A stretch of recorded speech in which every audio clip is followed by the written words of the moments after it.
I'm thinking of which one of these trio of wonderful people would like to go next. Why don't we let our new person from Dublin Mm, jump in and give us her pick?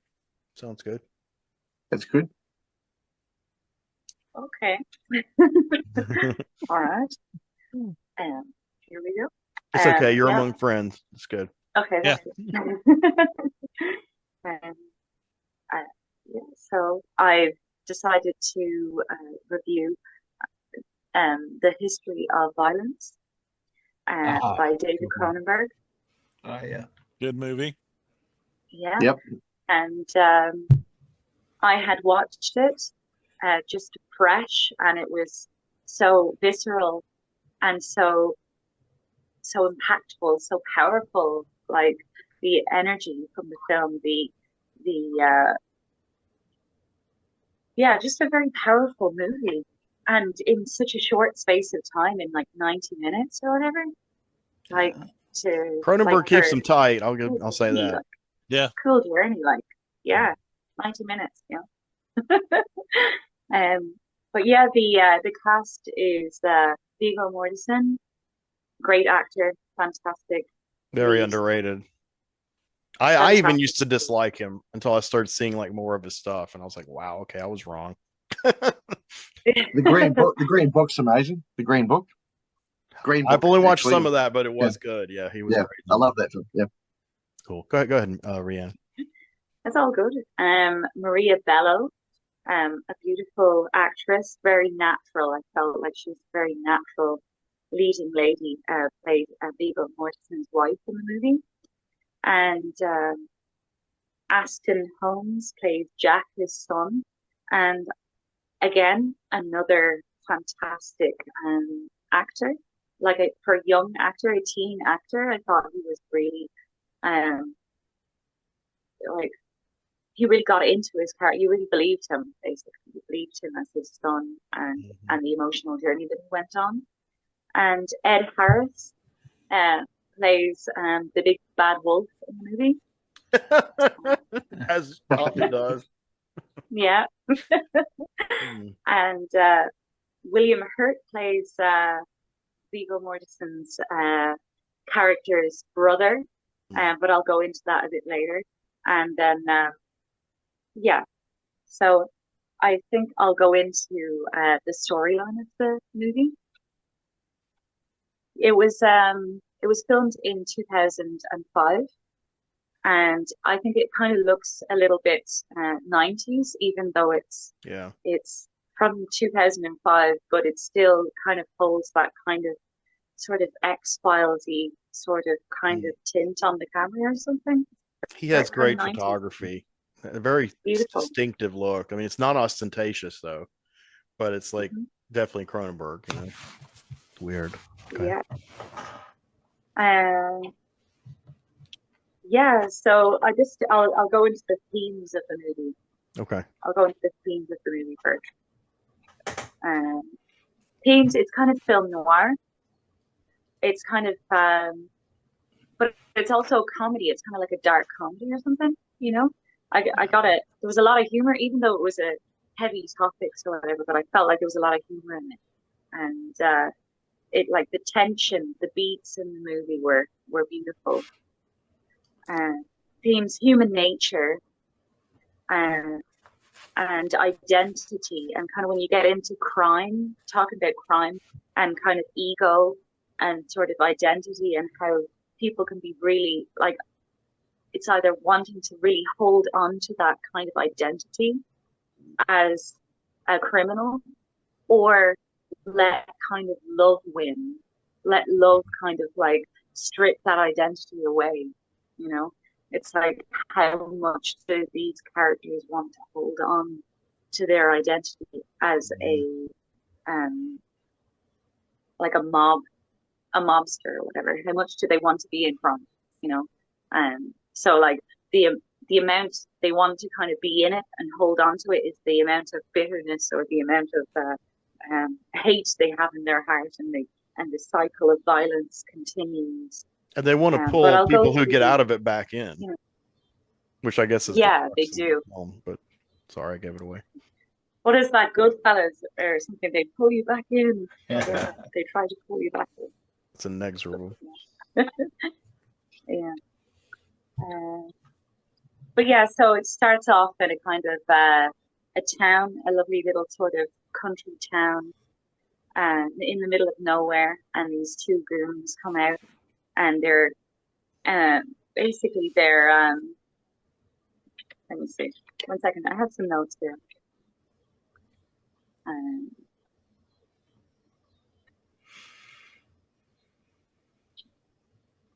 I have to use notes now. I used to freestyle it, and some of that I can't go back and watch. Keith's a master of freestyle. It I'm a rookie. depends on the movie. When you're inspired, you certainly are, Yeah. for sure. but yeah, so like since this is the first time I'm doing it as well, I'm kind of totally notes Oh, no oriented. problem. I have 6 Yeah. pages of notes on my second movie. I'm not going to read them all to all of you, but I needed to do that to get my head around it. But go ahead. Oh yeah. Sometimes you need that to keep organized. Yeah, that's it, to keep organized. Indeed. I'm glad I organized my notes so that the notes weren't just all completely jumbled. I made notes, but they're everywhere. No, yeah, so it starts off with these two gangsters, and one of them is saying, stay out of the big cities, and kind of like, because they've been being goons for so long that they're kind of tired. They're tired of keeping up the facade of being gangsters. And there's kind of a little intimate moment between the gangsters. It's kind of sweet. It's like we can drop our mask here and tell each other that we're tired. But we wouldn't be telling other people that we're tired. We're just telling each other because we're the same.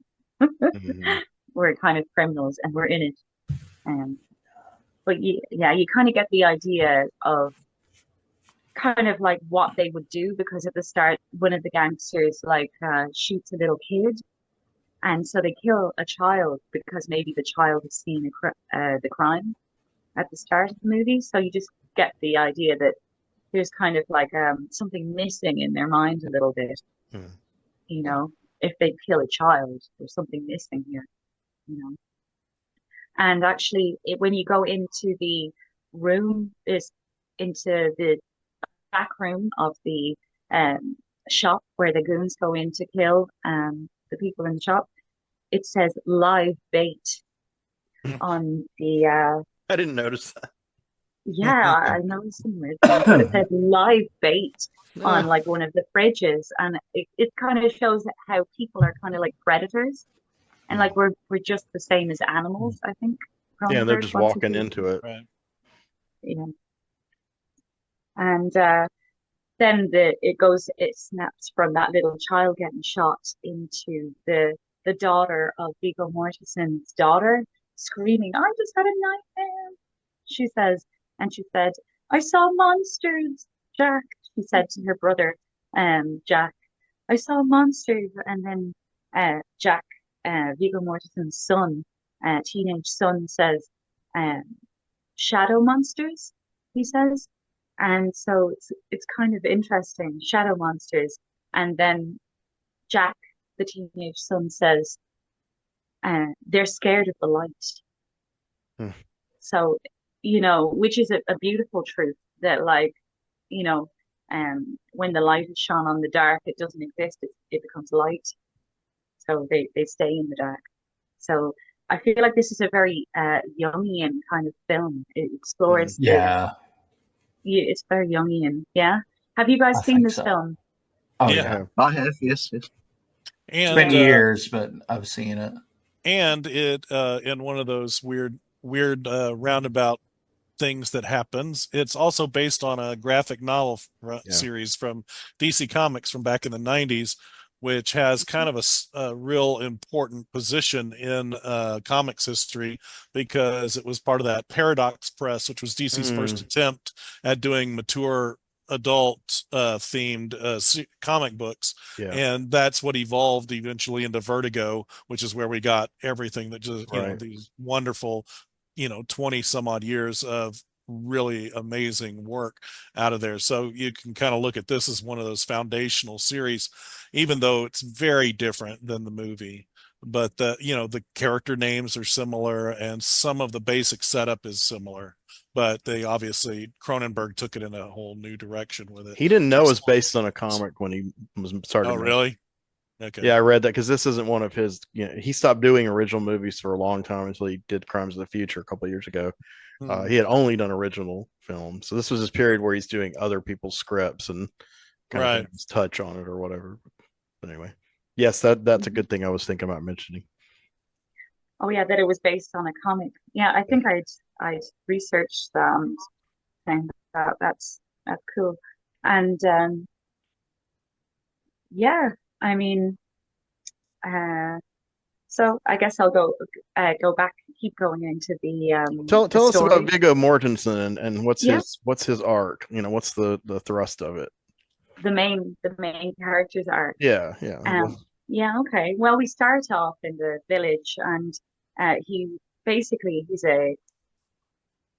a cafe owner with his wife, and he has a beautiful life, and he's very conscientious, and we know this because he picks up some trash on the ground outside of his cafe, and so you can see that he's a good man. So they just they made you know that this guy is a good man, and then these two goons come into his cafe, and they start pushing Viggo Mortensen's character around, Tom and Tom Stall, because the cafe is Stall's cafe, and so it's a family cafe basically,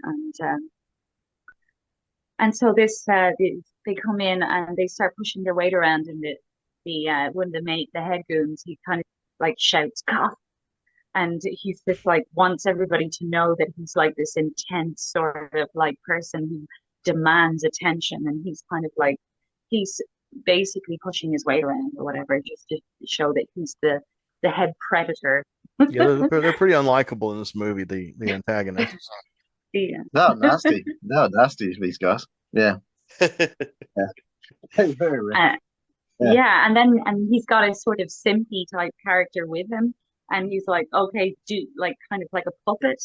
He's harm the lady, one of the ladies in the cafe, and then I think he goes to try and sexually assault her or whatever, and that's when Viggo Mortensen's character just snaps into army mode or whatever, gangster mode, and just takes out his gun and shoots them or whatever.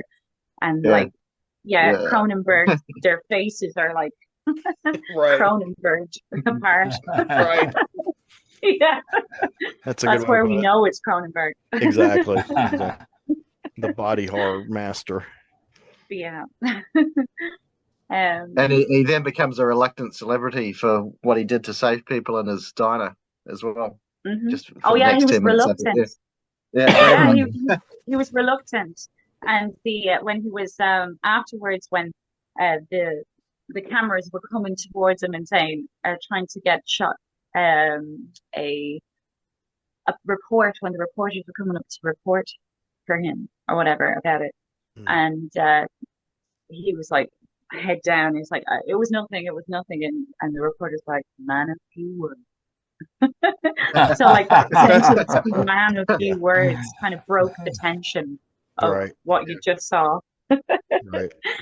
And I think that's what I love about the film, just these moments of comedy after intense bits of violence, which is kind of nice. There's a lot of character detail in it, I think.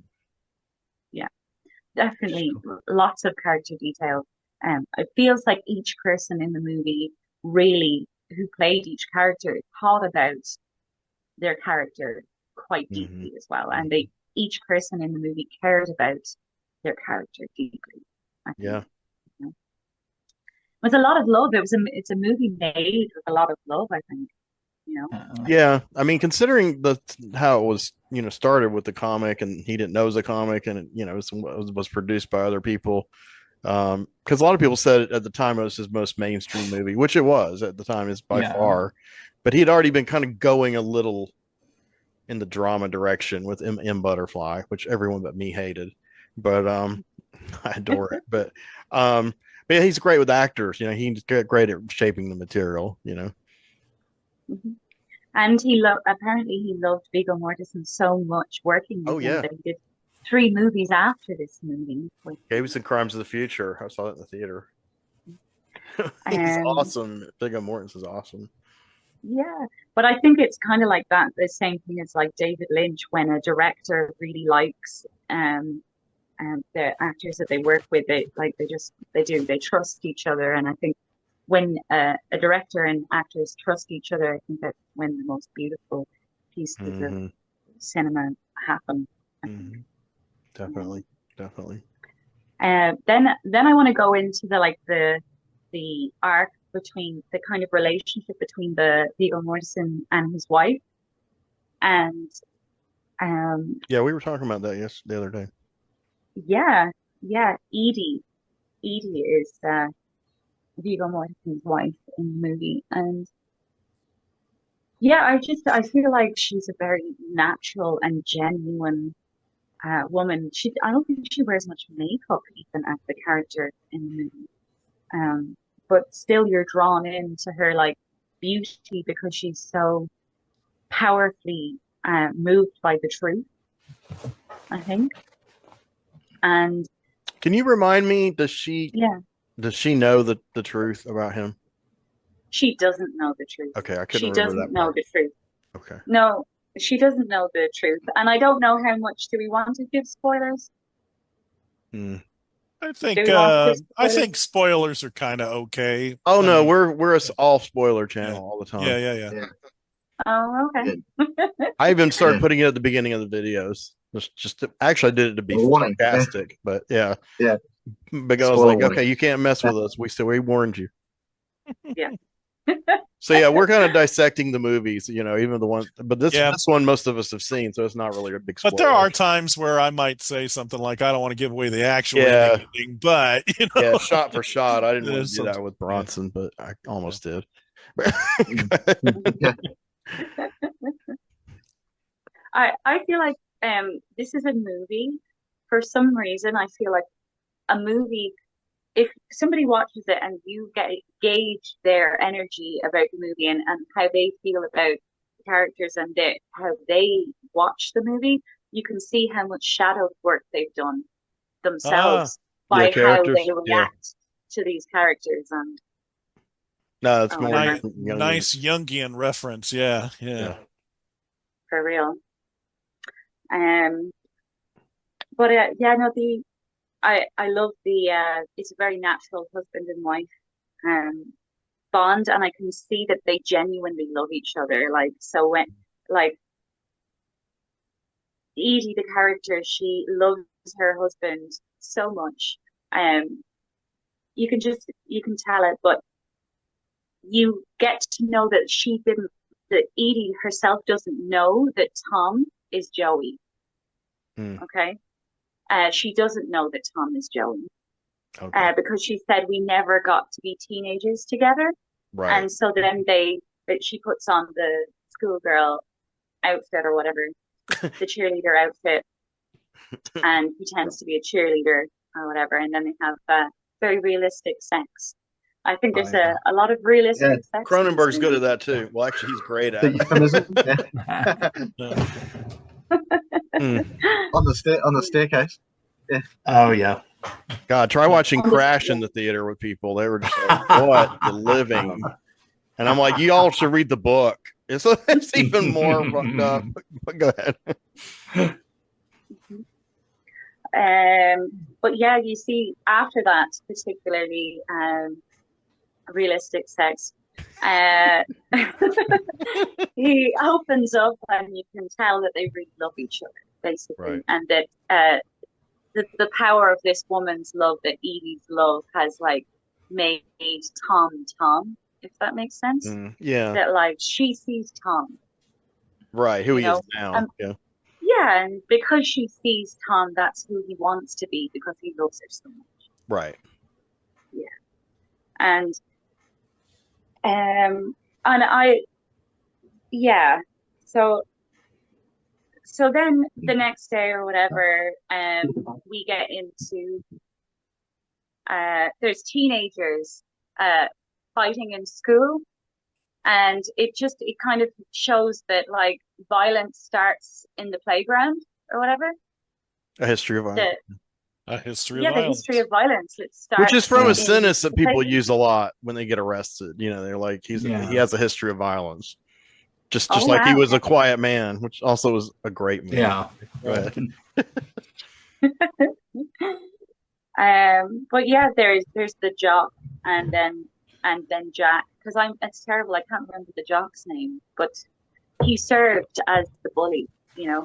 But I can imagine that the bully probably didn't have as happy of a home life as Jack. Mm-hmm. I just got this sense. Nobody ever said it per se. I don't think they went into that, but I got the feeling that maybe the jock character didn't have a good childhood or whatever. And yeah, so he just needed to kind of maybe pick on this brainy kid where everything seems to be going right for him. He does, like, he catches the ball or whatever. You humiliated me in front of everybody. Now I'm going to make you pay. Right. Insecurity. Yeah. He's You working out bruised my ego.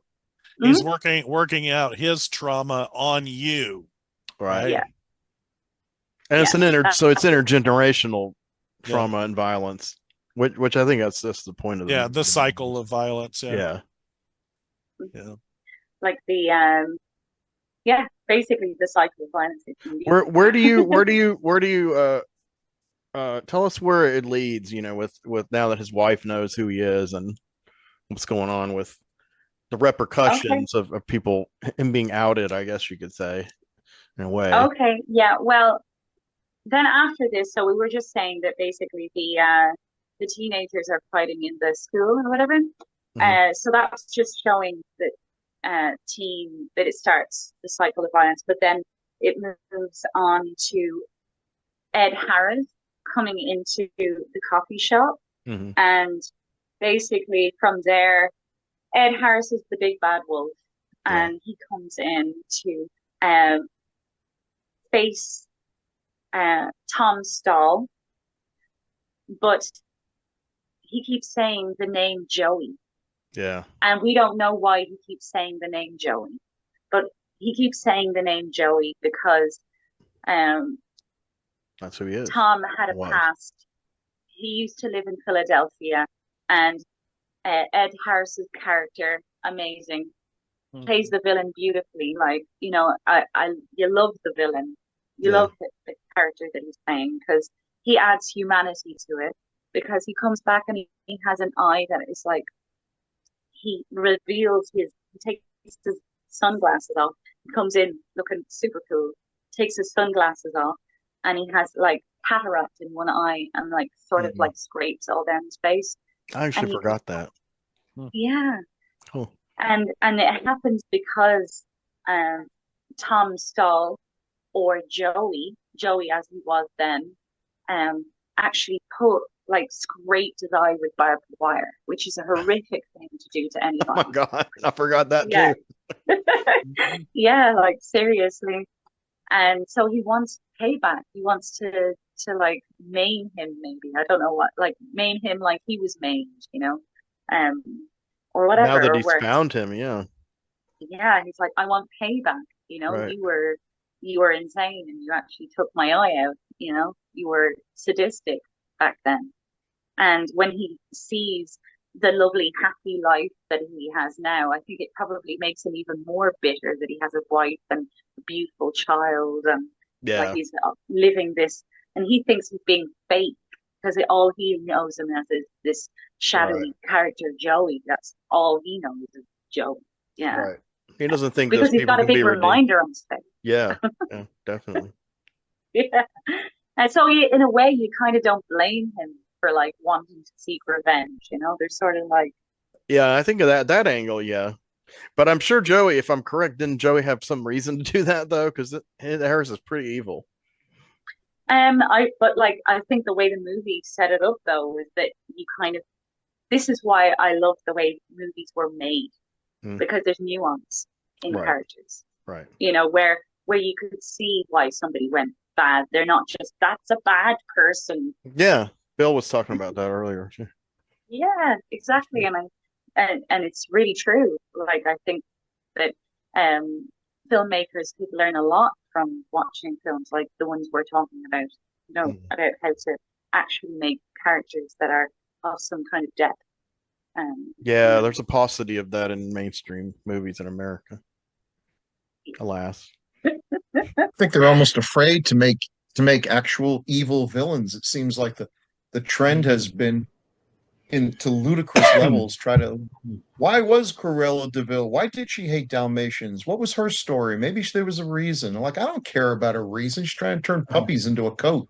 Good God. Well, they've taken the It's not nuanced sugarcoated. characterizations and made it really black and white.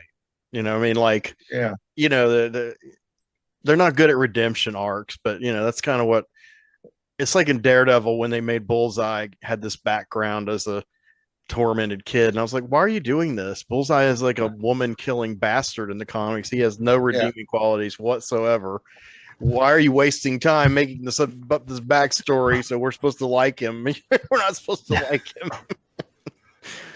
Cynical person might suggest that Hollywood has so many genuinely awful people in it that they would like to put forward the idea that even the most awful of us has a reason for being the way they are. And who are the rest of us to judge? And hey, Harvey Weinstein's on the phone. I guess he's got a project for me. A lot of Hollywood people, I think, have elevated themselves in their mind above the rest of us by far, to where now they're trying to influence world events, and we won't get into that. But that's distasteful to me. But anyway, it's like, I'm not saying know your place. I'm just saying I don't agree with a lot of the way they're going about it, because they're out of touch with regular people. You know. I think Ricky Gervais had a good line about that. He said, let's face it, folks, if ISIS had a streaming service, you guys would call your agents. And then they cut to the crowd and everyone's laughing nervously. Yeah, Gervais, he's got some really pungent stuff, man. Oh, the truth. Yeah. That's what he's serving, the truth. Yeah. Right. Exactly. I almost felt bad for them. Almost. Bill, what's the name of your cat there that's having the cameo? Okay, so this is Ichi. Ichi? She's kind of a Ichi. Is she Japanese? No. What am I saying? No, this is Pixel. Oh, keep him straight. Ichi's no longer with us. Pixel, because she's kind of got a dilute, torty look to her. So she blends in. And I think there was wasn't there a Robert Heinlein book, The Cat That Could Walk Through Walls? Yeah. And I think the name of the cat was Pixel. Yeah. Oh, yeah. And we named her that because she was allowed to be in two parts of the house. Look So at him she was doing the only one hogging that the was allowed. camera like photobomb. Look at that. Oh yeah, Cats she are knows like she's that. being tough. Mine Yeah. never She gets was close kind to of him. abused. Oh, She was a little bit abused, and so she's Oh. screwed up. As you can see, she wants affection, but when you give it to her, she will inevitably bite you. Yeah. Well, So you that's just have pretty- I hate like that. You just Yeah. have to give them a lot of love, and Yeah, You just have to know. You have to be dexterous. You gotta do the dance. The Right. dance of I and love then they you, get I will bite obsessed you. with you because you're like Yeah. their pipeline to happiness.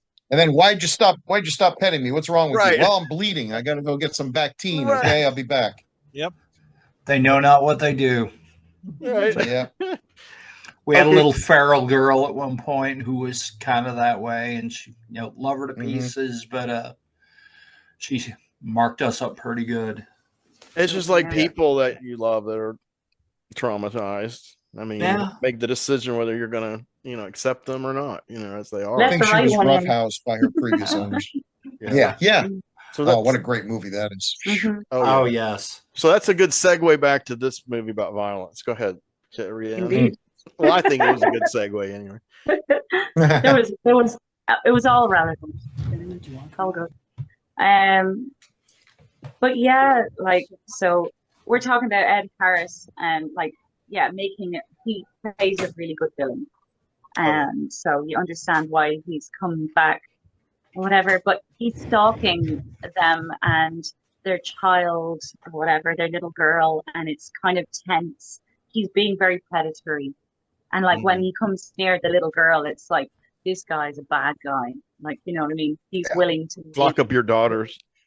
Whoa, yeah, seriously. Literally. Do it. Yeah.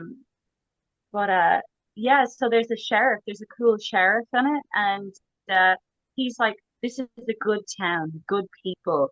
And because he can smell it, he can see that there's this guy, and the family are freaked out because Mr. Fogarty has come, this big bad wolf has come, and so they've rang the sheriff and of the good town, and so, and he's a good man, like an old sheriff. He's been there for a long time. He knows all the people in the village and he cares about them. And he's using his masculine energy for protection of the good people. And yeah, he's just a diamond. It's bucolic. He's so sweet. It's bucolic. I don't use that word much, but I had an opportunity. So. Sorry. Insert 10-cent word here. That's what that town sounds like you're describing. Oh, yeah? Yeah. Too good to be true, almost, you know? Oh, too good to be true. Idyllic. I mean, like the town itself doesn't see its own shadow, perhaps. Maybe Big O is their shadow. That's maybe. Among them. Indeed. Yeah. But yeah, so but yeah, the wife doesn't believe that he's Tom or whatever until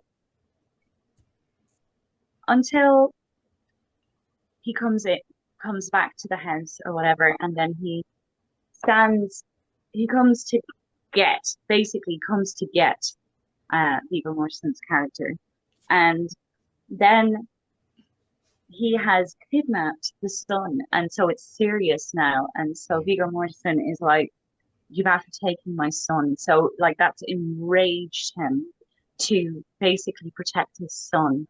And so Joey comes out. Right, he's daring him to get back into his old persona or whatever. Yeah, exactly. Yeah, he's like, come out, Joey. You know what I mean? I know it's you. You're in there, kind of thing. Whatever. Cool, come out, wherever you are. Right. Little piggies. I huff and I'll blow your head. Yeah. Well, yeah. So at the point when the wife finds out. Yeah, I think because Joey comes out. Okay, like, so I got confused. Shoots all of the gangsters. He shoots all of the gangsters except for Mr. Fogarty, who looks like he's about to kill Viggo Mortensen's character, the dad, and then the son comes out and shoots the Ed Harris's character, basically. He doesn't kill him, does it?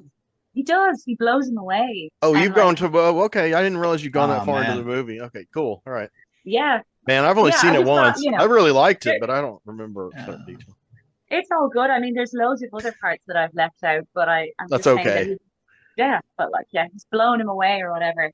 And then I think one of the most impressive acting moments that I've seen on camera is just Viggo Mortensen, and it's just this pan of him, like coming towards the camera, but with like 3 different emotions of like shock, like admiration for his son for like picking up the gun, the gumption to pick up the gun and like kill this dude who was obviously about to kill him, and then obviously sadness because his innocence has just been taken by doing that. So yeah, but so that scene in itself blew me away. Yeah, that I remember. Yeah, so I think for that scene alone, it's worth watching the movie. Just that particular scene, even. Cronenberg always has at least one like intensely dramatic scene that you're just like sitting there traumatized, like the end of The Dead Zone or the end of The Fly, or the end. For like 10 movies in a row, he like kills our protagonist at the end in this extraordinarily dramatic, romantic way. You're devastated, but you never forget it. Emotional killings. Yes. Even the ones we don't like Max in Videodrome. He meets a weird end, and it's like, wow, okay, so what are they all doomed? I mean, he kind of let up on that later on, but his original material. Hey man, I've said it before, I'll say it again, all true stories end in death. We don't have any other direction to go yet, unfortunately. No. And also, it's until we also make this into robots, but I don't know about that. Yeah, this way it doesn't get a bad sequel. Right, exactly. There you go. So they still try to Well, find that- that, scrape something off the bottom there. Yeah. I Instead thought we that about Donnie Darko, and I was wrong. instead we get things like The Fly 2. Yeah, I saw The Fly too, and for what it wasn't terrible. But I mean, after The Like The Fly, I don't Fly know how too. you could. I don't even know. Yeah, I'm it's not also got my favorite face melting effect. Not that I collect them, but it's definitely my favorite. in The Fly Mhm. First Eye, or the No, the second one. That guy who gets hit in the face. Yeah, of course, Start- Wallace did the Wow. effects. That's the problem is that he sometimes these people who are so great technically, then they go, "Hey, I can direct," and they're just not really Yeah. that good. And he's like, "I did the fly effects," and Cronenberg won't do it because he has I don't know, integrity or something. So I'm just going to direct it myself, man. And we can't make all the years go by, so we're going to use the plot device where he's kind of Yeah. not human and he ages, and which I personally just am so tired of that. That's just a Mhm. personal thing. But yeah, so we've arrived full circle back at Cronenberg. Oh yeah. Yep.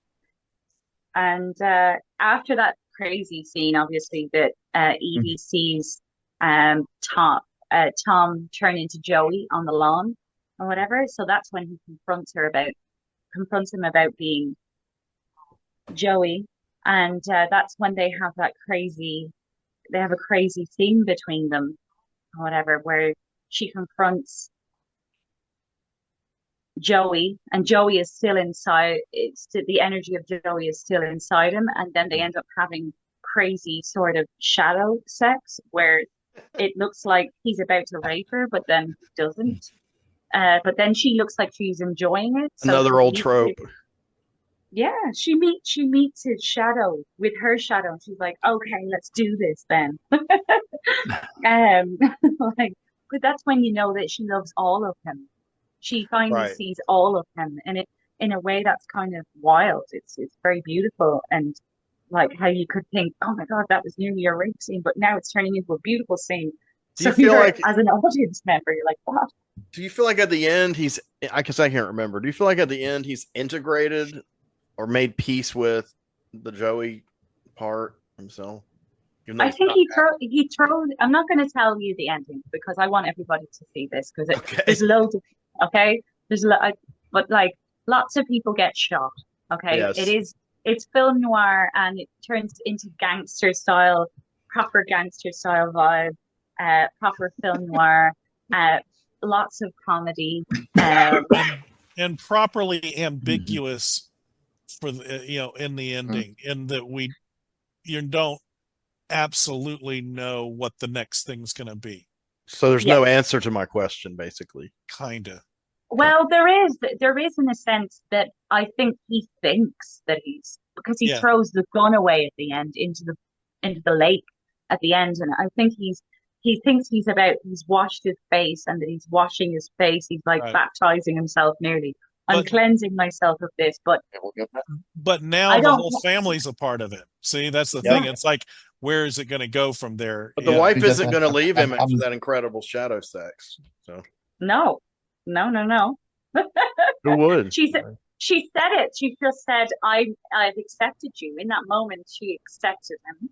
But then again, it's a rare thing in real life, unfortunately. It is a rare thing that a person accepts the entirety of a human being. Their light and their dark. But if you're in a film, a story here about the history of violence, the cycle of violence, this is just one more turn of the cycle. That's the thing. And that's why I think it's ambiguous enough at the end, because I guess if you want to see an ending at it, you could, but the whole of the movie, the whole of the story kind of backs up the notion that this is all going to kind of come back around again and again. Yeah. And again. Definitely the message. He kind of thought he was maybe getting out of it, and then it comes back around, and now his son's tasted or you could say love wins. And that's what I'm saying. You could look at it from a romantic standpoint and think that, and take that perspective. That's what I mean. It's ambiguous enough that however you want to read it, you probably can. Yeah. a lot of his movies, like the ending, and this is not a bad thing, obviously. They leave me with this empty feeling of like, what could have been and unresolved, unanswered questions and tragedy. And you're just like, what do I think about this? What am I supposed to think about this? Again, you mentioned doing shadow work. I'm telling you, I think Vigo does his shadow work on camera. Yeah. The movie choices that he picks a lot of times are things that require him to go really deep down Yeah, into. he goes deep. Thank you, and he is Toby. willing to go there. And I think that we He's an get intellectual dude in real life. and we get to see him, I think, doing that hard work on the camera. I did want to make one correction to Rhiannon's thing, though. It's not a bad one, though. You said they did 3 films together. They've actually done 4 films together. So they did History of Violence, Eastern Promises, Dangerous Method, and Crimes of the Future. So he's like he's like his alter ego now. Which I think is great. I mean, because he never really stuck with, the only closest he got is when he did 2 films with Jeremy Irons, which are both just staggering. But anyway, I just want to add that William Hurt plays Viggo Mortensen's brother in the film, and he's incredible. He's incredible. He is, yeah. He's an actor I have kind of mixed feelings about. I'll be real honest. He's brilliant, but sometimes he bores the hell out of me. It just depends on the role and how into it he is. Sometimes he's really phoning it in, and then sometimes it's a role you think, oh, he's gonna phone it in, like General Ross. You think, oh, he's definitely gonna phone this in, and then you're like, oh man, he's like embodying this guy, man. It's pretty. It's great. And interestingly, his character in the graphic novel is very different because he's basically spent 20 years being held captive, barely alive, and just being tortured constantly for 20 years when Joey finally comes and sees him again. Very different than the movie. Wow. Yeah. Movie would have been two. You have to have 2 parts to cover all that. Yeah. Mm-hmm. Yeah,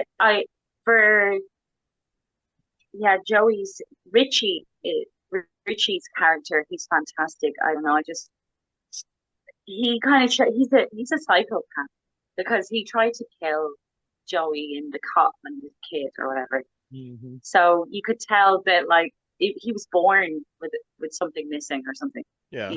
And that the rivalry began when they were kids.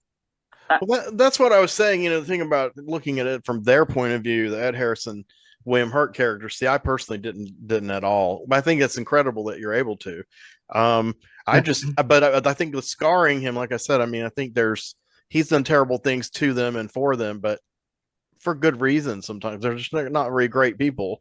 I mean, he wanted to get out. Obviously, it wasn't him, or who he wanted to be, I guess.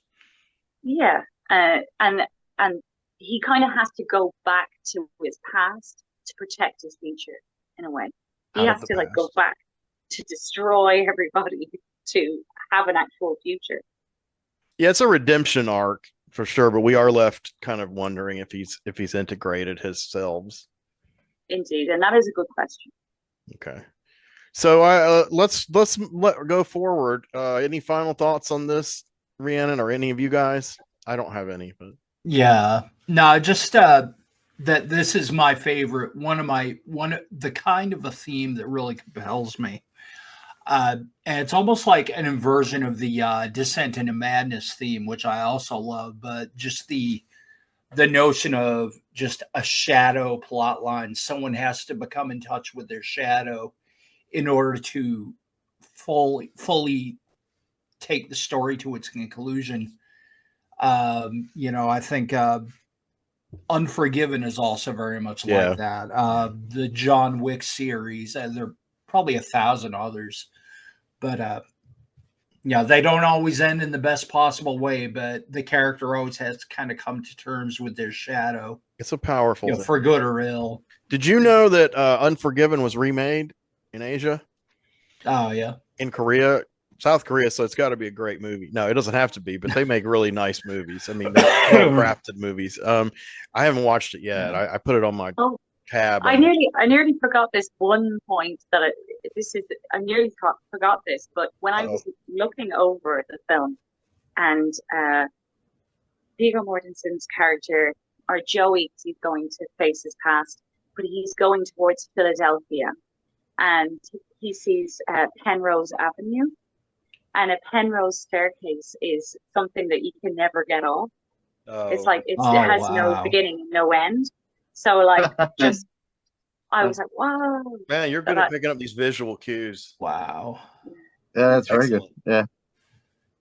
Well, What resonated for me with the film, I liked it a lot as well, was also the depth to which he'd lived that double life, that even his wife of many years and his kids, particularly teenage son, had no inkling that he had this past back in Philadelphia. And so it's sort of resonant to the extent that nobody can know absolutely everything about everyone or anyone. Yeah. Even though they're so close to them. So everyone has a little bit of a double life, I suppose. Some people have a dark life, you know, to some extent. Yeah. A dark past, you know, you have to choose if you can love them or not, you know. I've been on both sides of that, so it's heavy stuff. Yeah. And it's on Netflix, so it's easy to find as well. Okay. Okay, cool.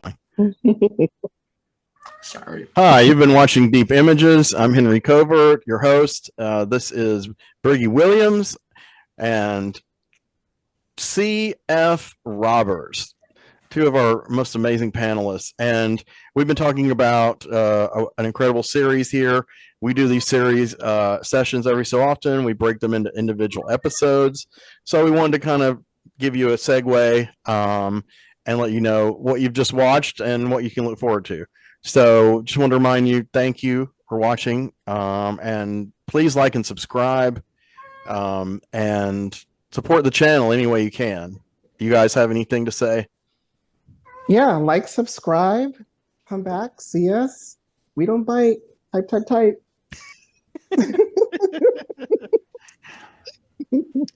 Do you like that? We like that. Let me tell you something. Leave some comments. Hell yeah. Leave something in the chat. If you like us, talk to us. If you don't like us, talk to us. We want to hear from you. All right. Y'all have a good evening. Thanks for watching.